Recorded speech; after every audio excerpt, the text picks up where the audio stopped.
2 ಮದುವೆ ಬಳಿಕ 3ನೇ ಸಂಬಂಧ. ಪ್ರಿಯತಮೆಯ ಹೊಟ್ಟೆಗೆ ಚಾಕು ಇರಿದು ಕೊಂದ ಲಿವಿಂಗ್ ರಿಲೇಶನ್ಶಿಪ್ ಪ್ರಿಯಕರ.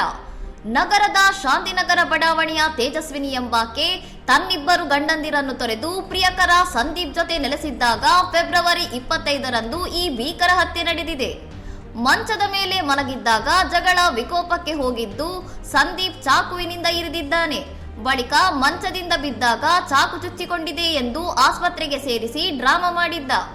ಮೃತಳ ಮಗ ನೀಡಿದ ಸಾಕ್ಷ್ಯದಿಂದ ಘಟನೆಯ ಸರಿಯತ್ತು ಬಯಲಾಗಿದ್ದು ಸಂದೀಪ್ ಮತ್ತು ತಾಯಿ ರಾತ್ರಿ ಜಗಳವಾಡುತ್ತಿದ್ದ ಬಗ್ಗೆ ಬಾಲಕ ತನ್ನ ಸಂಬಂಧಿಕರಿಗೆ ಮಾಹಿತಿ ನೀಡಿದ್ದಾನೆ.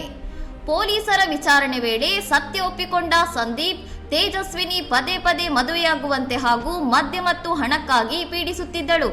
ಇದರಿಂದ ರೋಸಿ ಹೋಗಿ ಈ ಕೃತ್ಯ ಎಸಗಿದೆ ಎಂದು ಹೇಳಿಕೆ ನೀಡಿದ್ದಾನೆ. ತೇಜಸ್ವಿನಿ ಹತ್ಯೆಯಿಂದ ಆಕೆಯ 2 ಚಿಕ್ಕ ಮಕ್ಕಳು ಈಗ ಅನಾಥರಾಗಿದ್ದು ಆರೋಪಿ ಸಂದೀಪ್ನನ್ನು ಚಿಕ್ಕಬಳ್ಳಾಪುರ ನಗರ ಠಾಣೆ ಪೊಲೀಸರು ಬಂಧಿಸಿ ಜೈಲಿಗಟ್ಟಿದ್ದಾರೆ. ಇನ್ನಷ್ಟು ಸುದ್ದಿಗಳಿಗಾಗಿ ನೋಡ್ತಾ ಇರಿ ಸೌರಂ ಟಿವಿ.